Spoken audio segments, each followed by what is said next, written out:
What happens when someone begins asking questions that millions of people are already debating? Whether you agree with Candace Owens or disagree with her conclusions, one thing is difficult to ignore. The reaction to her investigations often becomes just as significant as the investigation itself.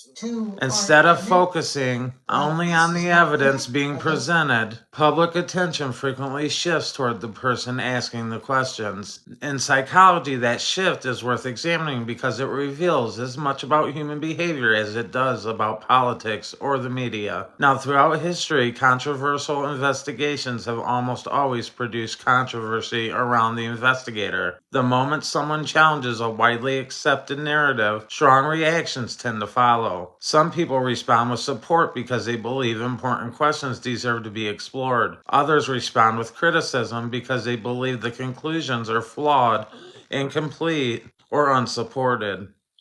In a healthy society, both support and criticism are expected, and the challenge is making sure that the debate stays centered on evidence rather than becoming a battle over personalities. Psychologists have long studied what happens when the same message is repeated over and over again. One of the best documented findings is known as the illusory truth effect.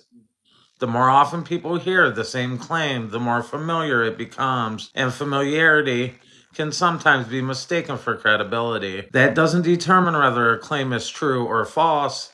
It simply explains one way human perception works. The repetition can influence what feels believable, even when people have not independently evaluated the underlying evidence. And another important concept is the confirmation bias. Human beings naturally seek the information that supports what they already believe, while paying less attention to the information that challenges those beliefs. Now, this isn't unique to one political movement, one news organization, or one audience. It's a universal characteristic of human psychology. Once the people develop an opinion about a public figure, new information is often filtered through that existing perception. The social media intensifies these tendencies. The algorithms are designed to promote the content that generates the attention and engagement. Strong opinions and emotional reactions and controversy frequently travel farther than careful analysis. As clips are shortened, headlines become more dramatic and conversations are compressed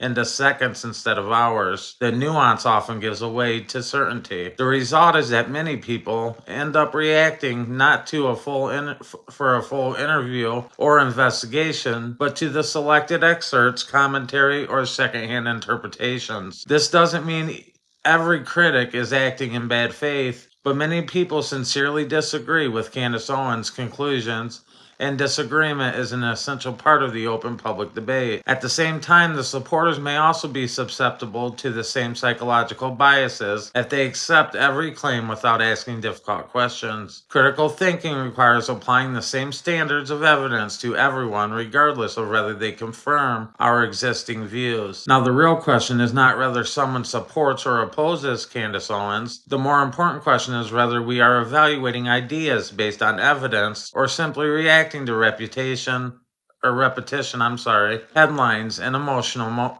momentum. In a world where information moves faster than ever before, that distinction has never been more important. History has shown that public opinion can change dramatically as new evidence emerges, and it also showed that first impressions are not always final judgments. Now, that's why intellectually humility matters. It means being willing to examine the facts and reconsider your assumptions and distinguish between verified evidence, informed opinion, and speculation. Whether you ultimately agree with Candace Owens or strongly disagree with her, the principle remains the same. The argument should be judged on the strength of the evidence supporting them, not on the volume of applause or criticism surrounding them. In an era dominated by algorithms, viral content, and constant commentary, protecting that principle may be one of the most important responsibilities we have as informed citizens. This is the Unfiltered Political Lens, and if you value thoughtful discussions that go beyond the headlines and explore the psychology, history, and context behind today's biggest stories, please make sure to like, subscribe, and join the conversation below. Thanks for tuning in, and as always, we'll see you in the next one. Peace.